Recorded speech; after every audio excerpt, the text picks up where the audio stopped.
हरे कृष्णा। सबका स्वागत है आज के सत्र में। तो हम हम आज का सत्र शुरू करते हैं अपनी मंगलाचरण प्रार्थनाओं के साथ। ओम अज्ञानातिमिरन्धस्य ज्ञानञ्जलशलाख्य चक्षुरुन्मिलितं येन तस्मै श्रीगुरुवे नमः। श्रीचैतन्यमनोभीष्टं स्थापितं येन भूतले स्वयं रूपा कदा मह्यं ददाति स्वपदान्तिकं। वन्देऽहं श्रीगुरोः श्रीयुतपदकमलं श्रीगुरुन् वैष्णवंश्च श्रीरूपं साग्रजातं सहगणरघुनाथान्वितं तं सजीवं साद्वैतं सावधूतं परिजनसहितं कृष्णचैतन्यदेवं श्रीराधाकृष्णपदान् सहगणललिता श्रीविशाखान्वितांश्च। हे कृष्ण करुणा सिंधु दीनबंधु जगतपते गोपेश गोपिका कांता राधा कांता नमोस्तुते।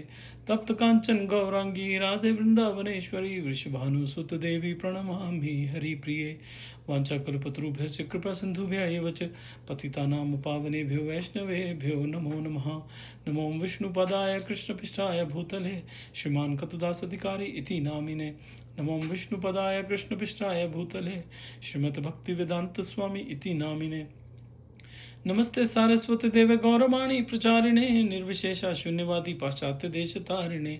जय श्री कृष्ण चैतन्य प्रभु नित्यानंद श्री अद्वैत गदाधर शिवासादि गौर भक्त वृंद। हरे कृष्ण कृष्ण कृष्ण हरे हरे, हरे राम राम राम हरे हरे। हरे कृष्ण। तो आज हमें शुरू करना है 9वां चैप्टर और 4था श्लोक। देखो यहाँ पे रिकॉर्डिंग हो सकती है इसमें। ओके, नहीं हो सकती। ओके, ठीक है जी। तो 9वां जो चैप्टर है हमारा भगवत गीता का, वो चैप्टर है, उसको बोला जाता है कि गुह्यम ज्ञान, बहुत ही परम गोपनीय ज्ञान। परम गोपनीय ज्ञान उसको बोला जाता है। कि वैसे तो ये सारे शास्त्र, मैंने पिछली बार भी बताया था कि सारे शास्त्र जो है वो गोपनीय है। किस तरह से, हम क्यों उनको गोपनीय बोलते हैं? क्योंकि ये तो सारे इंटरनेट पे सब कुछ पड़ा हुआ है, लेकिन फिर भी सब लोगों को समझ नहीं है। गोपनीय दो तरह से है। एक तो है कि टेक्स्ट तो पड़ा हुआ है, मतलब वो लिखा हुआ पड़ा हुआ, लेकिन उसकी समझ नहीं है। एक तो कुछ है वो सब पढ़ ही नहीं पाते, उनके पास वो पहुंच ही नहीं पाता, वो वहां तक पहुंच ही नहीं पाते। वो इंस्टाग्राम की रील सारा दिन चलेंगी, फेसबुक की सारा दिन चलेगी, लेकिन कभी भी कोई शास्त्र के बारे में पढ़ने की इच्छा नहीं होती है। ठीक है, अगर इंस्टा हम दिन में 6 घंटे चलाते हैं तो शास्त्र के बारे में कभी महीने में एक आध बार कभी कुछ पढ़ लिया, तो शास्त्र तब पढ़े जाते हैं जब इंस्टा में आता है या फेसबुक में आता है, राइट। तो ऐसे ही चलता है। तो ऐसा कुछ नहीं कि गलत सही तो क्या बोलेंगे, लेकिन आजकल की दुनिया ऐसे ही है, हम कलयुगी प्राणी ऐसे ही हैं। तो एक तो इस तरह का गुहम हो गया कि उनको पता ही नहीं है कहाँ पे पड़ा है यह ज्ञान, या ये ज्ञान ऐसा कुछ एग्जिस्ट करता है। दूसरा वो लोग हैं कि जो इसको मतलब अगर पढ़ भी लेंगे तो समझ नहीं पाते, उसको गलत समझ लेते हैं। तो इसलिए बहुत ही गोपनीय ज्ञान है, क्योंकि ये ज्ञान जो है वो सही जगह से लिया जाए तभी सही से मिलता है। तो बात वही है कि पीएचडी तो लोग कई यूनिवर्सिटी से करते हैं, कुछ अननोन, कुछ नोन, कुछ बहुत बढ़िया वाली यूनिवर्सिटी। लेकिन बढ़िया और जो बाकी यूनिवर्सिटी, उसमें फ़र्क क्या होता है?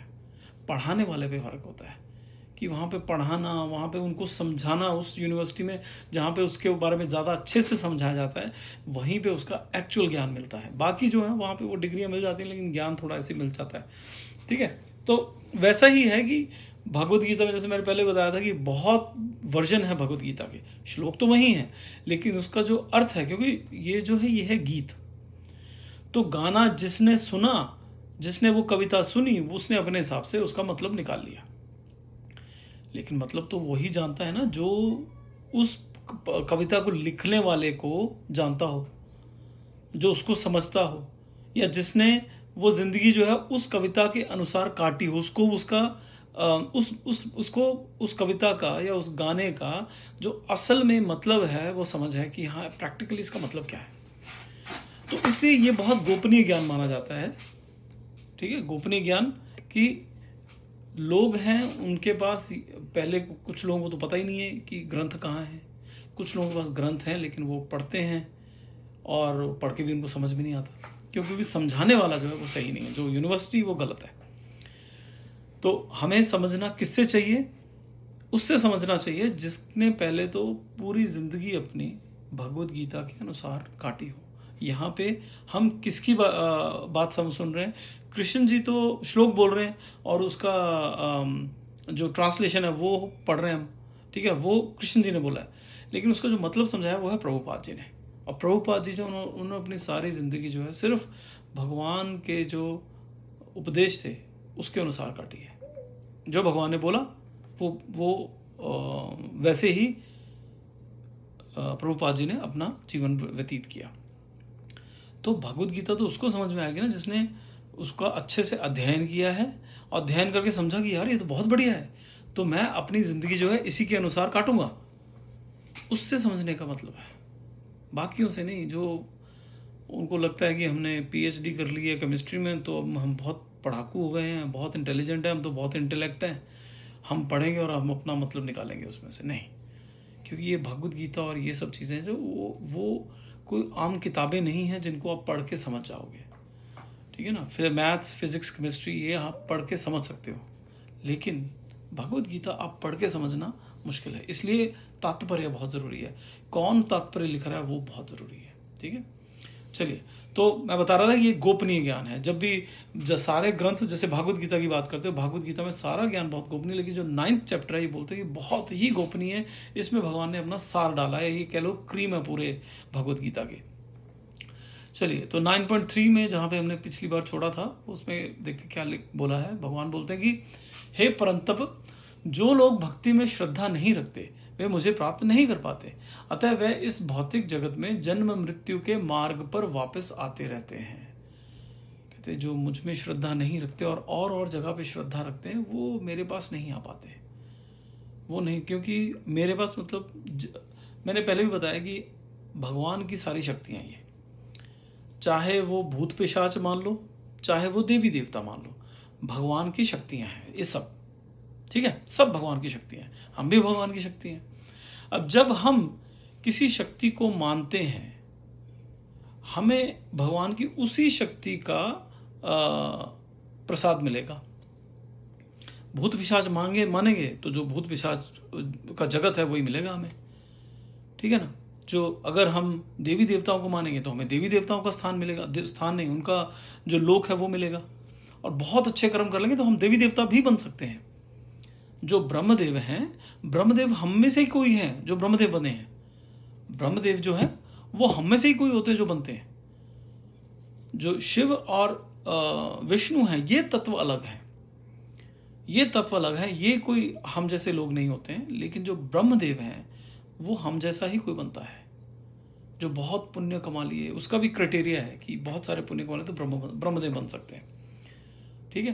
तो ऐसे ही देवी देवता जो हैं वो बहुत सालों जीते हैं, हमसे बहुत ज़्यादा साल जीते हैं, लेकिन उनका अंतिम समय आ जाता है। वो जैसे ब्रह्मदेव जो है वो भी 100 साल जीते हैं, लेकिन फ़र्क सिर्फ इतना है कि उनका एक दिन जो है हमारे 1000 चतुर्युग के बराबर है, उतनी ही उनकी एक रात होती है। तो उनका 24 घंटे हमारे 2000 चतुर्युग मान लो, ठीक है? इतना उनका 24 घंटे है, तो उस हिसाब से उनकी आयु बहुत लंबी है, ठीक है? तो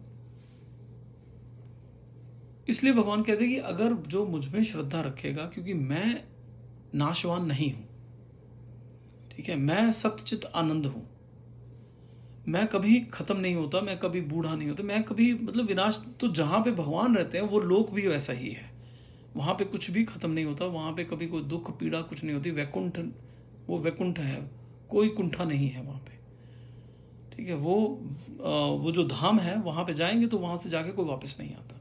तो कहते हैं वो जो मेरे पे श्रद्धा नहीं रखता वो मेरे पास नहीं आ सकता। अगर मैंने मान लीजिए सारी उम्र एक भागवत में आता है कि सूर्य देव की वो बहुत पूजा करते थे, सूर्य देव के भक्त थे, तो उनको मृत्यु उपरांत क्या मिला? सूर्यलोक, ठीक है? सूर्यलोक मिला। हम बोलते हैं कि स्वर्ग लोक मिला, स्वर्ग सिधार गए। स्वर्ग सिधार गए कुछ सबसे ऊंची बात नहीं है। हाँ, स्वर्ग अच्छी जगह होती है।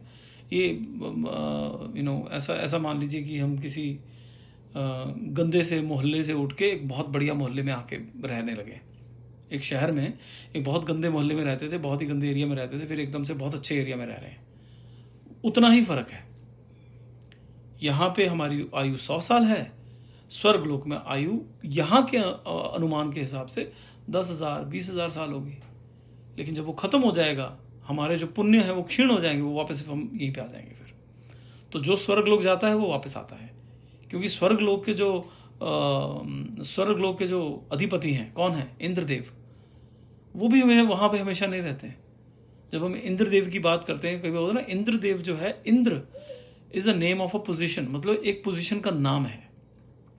वो किसी इंसान का नाम नहीं है, वो एक पोजीशन का नाम है। सूर्यदेव, सूर्य एक ग्रह है, उसमें जो शासन करते हैं वो सूर्यदेव कहलाते हैं, लेकिन उनका नाम अलग अलग होता है।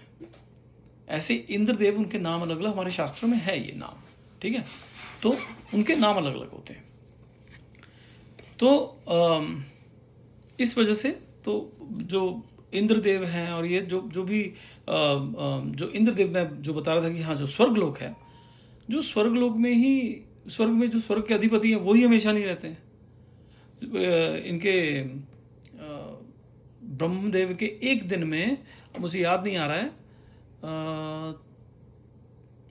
आई थिंक 20 से 25 इंद्रदेव चेंज हो जाते हैं। चेंज हो जाते हैं मतलब उनकी आयु खत्म हो जाती है, फिर अगले इंद्र आ जाते हैं। और फिर आपने सुना तो होगा ही कि स्वर्गलोक में क्या होता है इंद्रदेव जी के साथ। कई जो बहुत शक्तिशाली दानव या असुर हैं वो जाते हैं, उसको जीतने की कोशिश करते हैं, तो उनको वहां से निकाल देते हैं। कई बार ऐसा हुआ। तो वहां पे भी वो वैकुंठ धाम नहीं है। वैकुंठा ऐसा नहीं कि कुंठा है, वहां पे भी यहां से कम है लेकिन है। जैसे वही ना, एक गंदे एरिया से बढ़िया एरिया में जाके रहने लगे, बस वही फर्क है और कोई फर्क नहीं है। तो स्वर्गवासी होना को बहुत बड़ी चीज नहीं है, बहुत अच्छी चीज, मतलब अच्छी नहीं लेकिन बहुत बड़ी चीज नहीं है।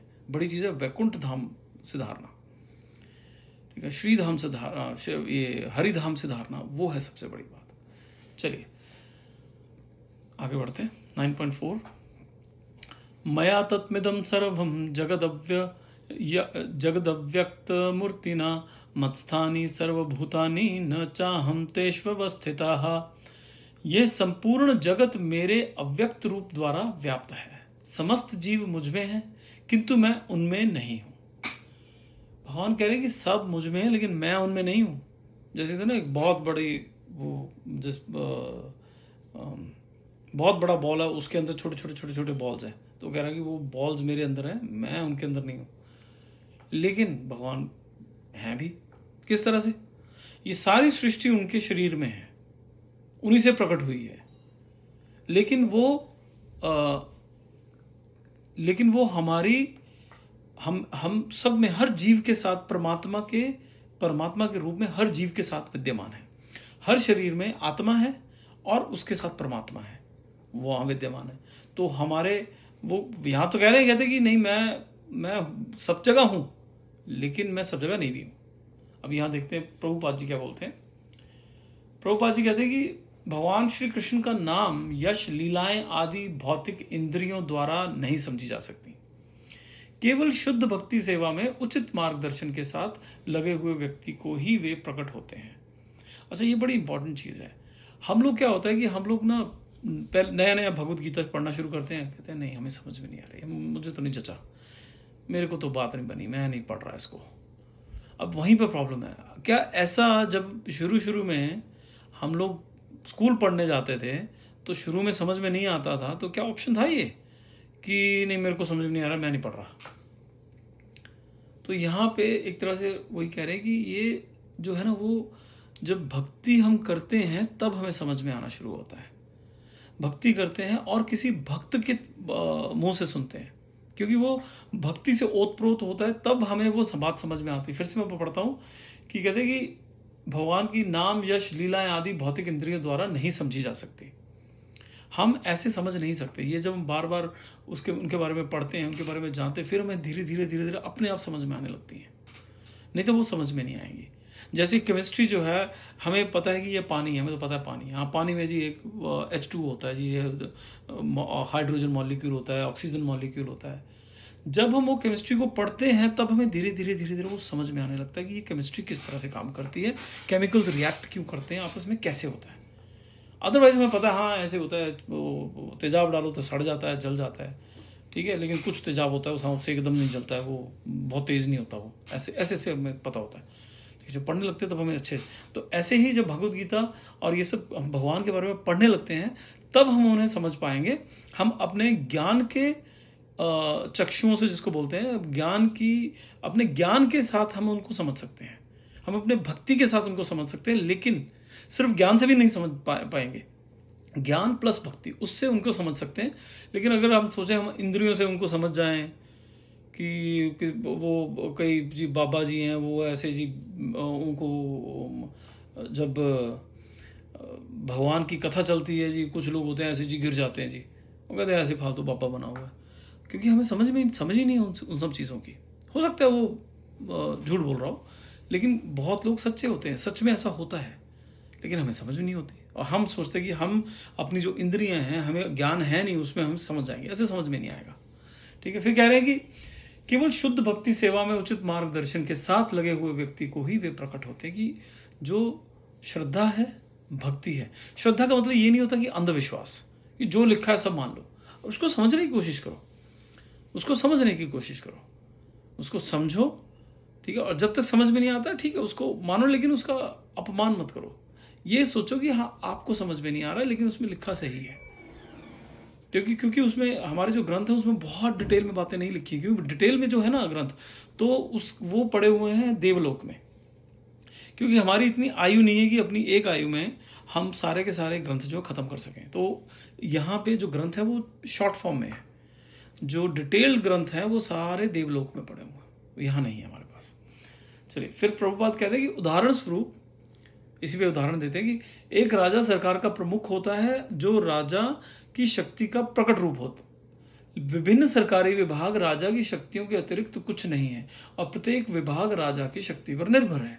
किंतु फिर भी किसी को राजा को प्रत्येक विभाग में व्यक्तिगत रूप से उपस्थित होने की आशा नहीं करनी चाहिए। ठीक है ना, जैसे राजा है, वो हर छोटे छोटे विभाग में थोड़ी बैठा होता है, उसके प्रतिनिधि बैठे होते हैं, तो वो वहां है भी और नहीं भी है। इस तरह से ये प्रभुपाद समझाने की कोशिश कर रहे हैं। चलिए आगे बढ़ते हैं। 9.5 न च मत्स्थानि भूतानि पश्यमि योगमैश्वरम भूत भिन्ना च भूतस्थो ममात्मा भूत भावनाः। तथापि मेरे द्वारा उत्पन्न सारी वस्तुएं मुझ में स्थित नहीं रहती। जरा मेरे योग ऐश्वर्य को देखो। यद्यपि मैं समस्त जीवों का पालक हूं और सर्वत्र व्याप्त हूं, लेकिन मैं इस विराट अभिव्यक्ति का अंश नहीं हूं, मैं सृष्टि का कारण स्वरूप हूं। अब यहाँ पे देखिए प्रभुपाद क्या कहते हैं। प्रभुपाद कहते हैं, भगवान कहते हैं कि सब कुछ उन पर आश्रित है, कि मत स्थानी सर्वभूतानी, सब कुछ मुझ पर आश्रित है। इसका अन्य अर्थ नहीं लगाना चाहिए। भगवान जगत के पालन तथा निर्वाह के लिए प्रत्यक्ष रूप से उत्तरदायी नहीं है। कभी कभी हम वो दो ना एटलस देखते हैं ना, एक रोमन वो आता है कि वो कंधे पे उसने उठा रखा है और बड़ा थका सा हुआ है, ये तो कि वो अपने कंधों पर एक गोला उठाए दिखते हैं और वह अत्यंत थका लगता है, और इस विशाल पृथ्वीलोक को धारण किया रहता है। ऐसा बोलते हैं कि वो पूरी पृथ्वी को धारण किया हुआ है। हमें किसी ऐसे चित्र को मन में नहीं लाना चाहिए जिसमें कृष्ण का इस सृजित ब्रह्मांड को धारण किए हुए हों। उनका कहना है कि यद्यपि सारी वस्तुएं उन पर टिकी हैं, किंतु वे पृथक रहते हैं। भगवान कहते हैं कि टिकी सब मेरे पे हैं, लेकिन मैं ऐसे, मतलब मैं कुछ करता नहीं हूं।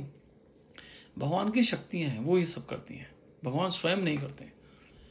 भगवान ने बहुत अच्छा डेलीगेट कर रखा है, पूरा सिस्टम बना रखा है। वो अपने आप वो सारी शक्तियां, किस तरह से सृष्टि चलेगी, कहाँ पे बारिश होगी, वो हम कहते हैं भगवान तुमने ये कर दिया। हाँ ठीक है, वो कहना चाहिए, करना चाहिए। भगवान इनडायरेक्टली उन्होंने किया, लेकिन वो कहते हैं कि ये सब मेरी शक्तियां वो सब कर रही हैं। और वो क्यों कर रही हैं? वो हमारे जो प्रारब्ध है, हमारे कर्म है, उसके अनुसार हमें सुख या दुख मिलता है। ठीक है, कहते भगवान कहते मैं बीच में नहीं पढ़ता हूँ, मैं तभी पढ़ता हूँ जब कोई भक्त मुझको बिल्कुल, अपने आप को मुझ पर बिल्कुल सरेंडर कर देता है, पूरी तरह से अपने आप को मेरे ऊपर छोड़ देता है, वहाँ पे मैं उसको ओवरटेक करता हूँ, वहाँ पे मैं ध्यान रखता हूँ। अदरवाइज कहते सब अपने अपने कर्मों के हिसाब से जी रहे हैं। ठीक है, चलिए आगे बढ़ते हैं। 9.6 यथाकाश स्थितो नित्यम वायु सर्वत्र गो महान तथा सर्वाणि भूतानि मत्स्थानीत्युपधारय।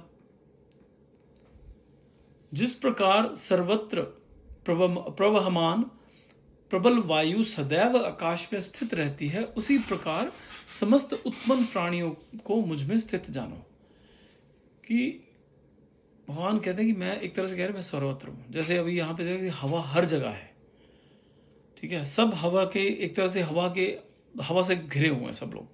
वैसे ही कहते हैं ये मानो कि मैं भी ऐसे ही आप सब लोग जो है वो मुझसे घिरे हो, कि मैं हर जगह हूं। अब इसमें प्रभुपाद थोड़ा सा बताते हैं, कहते हैं कि उपनिषदों में कहा गया है कि परम भगवान के भय से वायु बहती है। तैत्तिरीय उपनिषद बृहदारण्यक उपनिषद में कहा गया है कि परम आदेश से परम पुरुषोत्तम भगवान की देखरेख में चंद्रमा, सूर्य और अन्य महान ग्रह गति करते हैं। तो ये सब जो है भगवान के एनर्जी या भगवान के डर से कह लो, या भगवान के ही मतलब भगवान ही उस चीज़ के कारण है, उनको हिलने के, जो भी हिल रहा है, जो चल रहा है, जो खड़ा है, जैसे भी है। अब जैसे कि अब बोला जाता है कि हमारी जो सृष्टि है इसमें इतने सारे जो ग्रह हैं ये किसी गुरुत्वाकर्षण, किसी अट्रैक्शन से बंधे हुए हैं। जैसे हमारे जितने भी ये नवग्रह हैं और जितने भी ग्रह हैं वो सब सूर्य के आसपास घूम रहे हैं। वो क्यों घूम रहे हैं? हर एक में अपनी अपनी एक आकर्षण है, एक अट्रैक्शन है, एक पावर है, एक एनर्जी है। वो एनर्जी कहाँ से आई है? वो भगवान है, ठीक है, वो सब भगवान है। और ऐसे बहुत सारी एनर्जीज हैं जो पूरे ब्रह्मांड में फैली हुई है, तो वो सब भगवान है, ठीक है। चलिए आगे बढ़ते हैं। 9.7 सर्वभूतानि कौन्तेय प्रकृतिम यान्ति मामिकाम कल्पक्षय पुनस्तानि कल्पादो विसृजाम्यहम्। हे कुंती पुत्र, कल्प का अंत होने पर सारे प्राणी मेरी प्रकृति में प्रवेश करते हैं और अन्य कल्प के आरंभ होने पर मैं उन्हें अपनी शक्ति से पुनः उत्पन्न करता हूँ। अब यहाँ पे भगवान क्या कह रहे हैं? कहते हैं कि कल्प का अंत होने पर सारे प्राणी मेरी प्रकृति में प्रवेश करते हैं। जब कल्प का अंत होता है तो सब मेरी सृष्टि में आ जाते हैं। अब कल्प का अंत क्या है, चलिए देखते हैं प्रभुपाद जी क्या बताते हैं। प्रभुपाद जी कहते हैं कि इस विराट भौतिक अभिव्यक्ति का सृजन, पालन तथा संहार पूर्णतया भगवान की परम इच्छा पर निर्भर है। अब ये सृजन, पालन और संहार के लिए भगवान खुद, ठीक है, इसके भागवतम के अनुसार और पद्म पुराण के अनुसार कृष्ण भगवान जो है उन्हीं से ब्रह्मा, विष्णु, महेश निकलते हैं। उन्हीं की शक्तियां हैं ये, जो इसका सृजन करते हैं, पालन करते हैं और संहार करते हैं। और कहते हैं भगवान की परम इच्छा पर निर्भर है। कल्पक्षय का अर्थ है ब्रह्मा की मृत्यु होने पर। कल्प जब खत्म होता है तो ब्रह्मा जी की मृत्यु हो जाती है। मृत्यु मतलब हमारी तरह मृत्यु नहीं होती है, बीमारी लग गई और ऐसे मर गए। उनका एक समय होता है, वो जब खत्म हो जाता है तो उनको माना जाता है कि उनकी मृत्यु होगी, तो वो वापस भगवान के धाम में चले जाते हैं, ठीक है। वो भगवान के धाम में चले जाते हैं, हमेशा नहीं जाते हैं। कई बार वो वापस भी आ जाते हैं, कुछ गलतियां करते हैं, कुछ ऐसा हो जाता है उनसे कि कुछ मिस्टेक्स हो गई, तो वो फिर वापस उनको यहाँ पे आना पड़ता है। तो जब भगवान की और ये ब्रह्मा जी पैदा कैसे होते हैं, तो चलिए वो भी पढ़ते हैं आगे। प्रभुपाद बताते हैं कि ब्रह्मा 100 वर्ष जीवित रहते हैं और उनका एक दिन हमारे कोई 4,30,00,000 वर्षों के तुल्य है। रात्रि भी उतने ही वर्षों की होती है। ब्रह्मा के एक महीने में ऐसे 30 दिन तथा 30 रातें होती हैं और उनके एक वर्ष में ऐसे 12 महीने होते हैं, बिल्कुल हमारी तरह। ऐसे 100 वर्षों के बाद जब ब्रह्मा की मृत्यु होती है तो प्रलय हो जाता है, जिसका अर्थ है कि भगवान द्वारा प्रकट शक्ति पुनः सिमटकर उन्हीं में चली जाती है। पुनः जब विराट जगत को प्रकट करने की आवश्यकता होती है तो उनकी इच्छा से सृष्टि उत्पन्न होती है। एको हम बहुश्याम, यद्यपि मैं अकेला हूं किंतु मैं अनेक हो जाऊंगा। ये भगवान बोलते हैं, कहते एको हम बहुश्याम, यद्यपि मैं अकेला हूं लेकिन उन्हीं में, क्योंकि हम जो है उन्हीं से निकले हैं, हम कोई अलग नहीं है। ये जो भी सृष्टि है सब उन्हीं में से निकली है।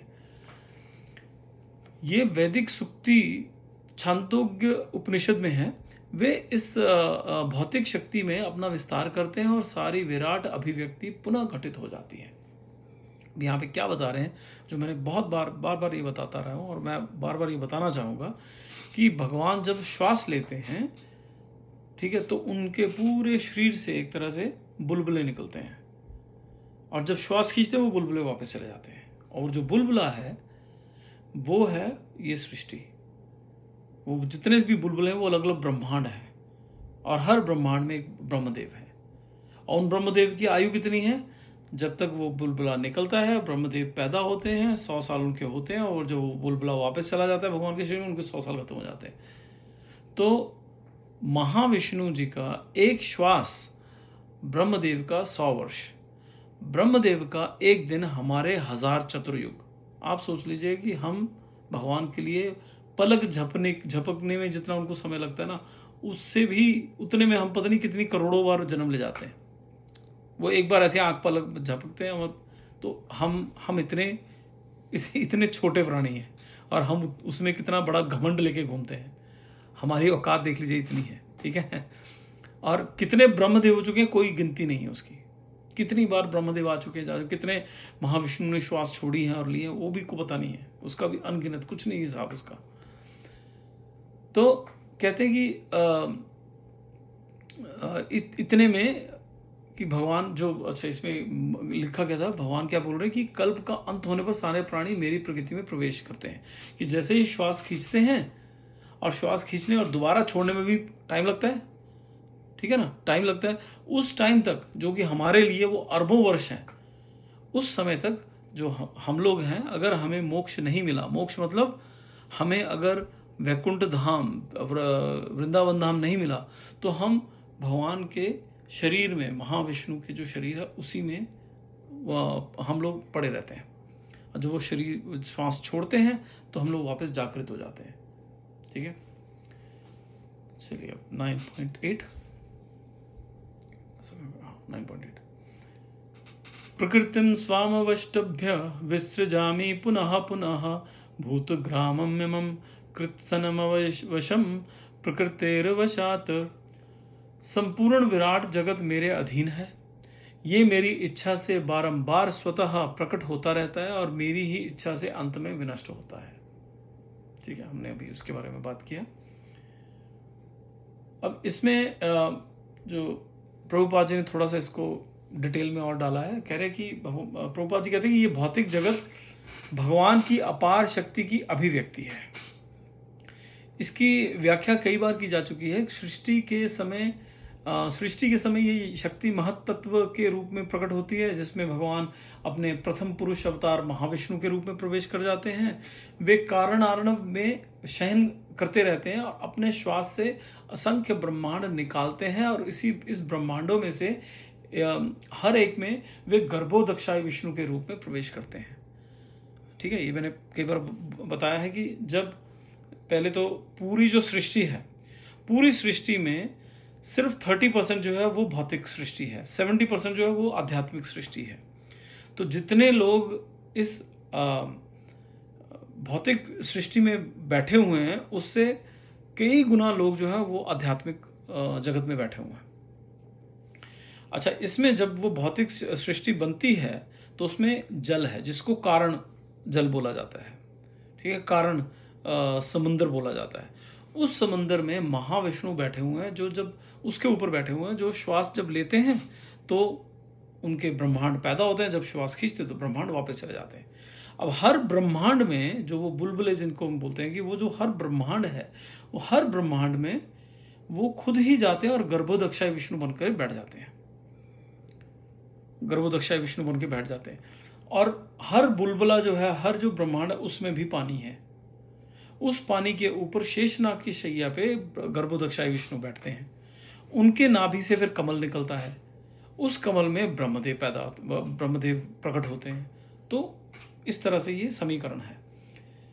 अच्छा, फिर कहते हैं कि प्रभुपाद कहते हैं इस प्रकार प्रत्येक ब्रह्मांड की सृष्टि होती है, वे इससे भी आगे अपने आप को क्षीरोदक्षाय विष्णु के रूप में प्रकट करते हैं, और विष्णु प्रत्येक वस्तु में, यहां तक कि प्रत्येक अणु में प्रवेश कर जाते हैं। देखिए, सबसे बड़ा, सबसे छोटा और उससे भी छोटा, हर जगह भगवान है। महाविष्णु जो श्वास ले रहे हैं तो ब्रह्मांड प्रकट हो रहे हैं, फिर उसके बाद गर्भोदक्षाय विष्णु जो कि हर ब्रह्मांड में बैठे हुए हैं और उनकी नाभि से कमल निकल रहा है, और उसमें उसमें से ब्रह्मदेव प्रकट होते हैं, और ब्रह्मदेव जो है उसी नाल में से, नाल को काट काट के उसी के ये सारे ग्रह बनाते हैं। फिर हर ग्रह जो, अब ये सब जो है सृष्टि, उसमें एटम्स हैं, हर एटम में, हर अणु में, हर एटम में भगवान खुद जाके विद्यमान हो जाते हैं, उसको बोलते हैं क्षरोदक्षाय विष्णु। तो हर, जब कहते हैं कि कण कण में भगवान है, तो कण कण में भगवान है, इस तरह से है। ठीक है। अच्छा, फिर प्रभुपाद कहते हैं कि इसी तथ्य की व्याख्या यहां हुई है, भगवान प्रत्येक वस्तु में प्रवेश करते हैं। जहां तक जीवात्माओं का संबंध है, वे इस भौतिक प्रकृति में गर्भस्थ किए जाते इस भौतिक प्रकृति में गर्भस्थ किए जाते हैं, और वे अपने अपने पूर्व कर्मों के अनुसार विभिन्न योनियों को ग्रहण करते हैं। इस प्रकार इस भौतिक जगत के कार्यकलाप प्रारंभ होते हैं। ठीक है। क्या कह रहे हैं यहाँ पे कि हम जो जीवात्मा हैं, हमें अपने पिछले जो जन्म हैं, पिछले जो कर्म किए हैं, उसके अनुसार अलग अलग हमें शरीर मिल जाता है, और हम आके बैठ जाते हैं, और शरीर मिलता है, हम कर्म करना शुरू करते हैं, हम अलग अलग उसको वो करते रहते हैं, कुछ ना कुछ अच्छे कर्म, बुरे कर्म, उस हिसाब से हमें आगे शरीर मिलता रहता है। बुरे कर्म करेंगे तो आगे कभी जानवर का शरीर मिलेगा, कीड़े मकोड़े का शरीर मिलेगा, अच्छे कर्म करेंगे तो मनुष्य का शरीर मिलेगा, बहुत अच्छे कर्म करेंगे तो स्वर्गलोक मिल जाएगा, चंद्रलोक मिल जाएगा, बहुत ही अच्छा भक्ति करना शुरू कर देंगे, बहुत अच्छे कर्म करने देंगे, भक्ति प्राप्त हो जाएगी, तो हम वापस बैकुंठ धाम चले जाते हैं, फिर हम वापस यहाँ पे कभी नहीं आते, अनटिल एंड अनलेस हम चाहेंगे नहीं हमें वापस आना है। क्योंकि अभी भी यहाँ पे हैं तो हम अपनी इच्छा से ही हैं, ये नहीं कि अपनी इच्छा से नहीं, अपनी इच्छा से ही हम यहाँ पे, हम अपनी इच्छा से यहाँ पे आए थे।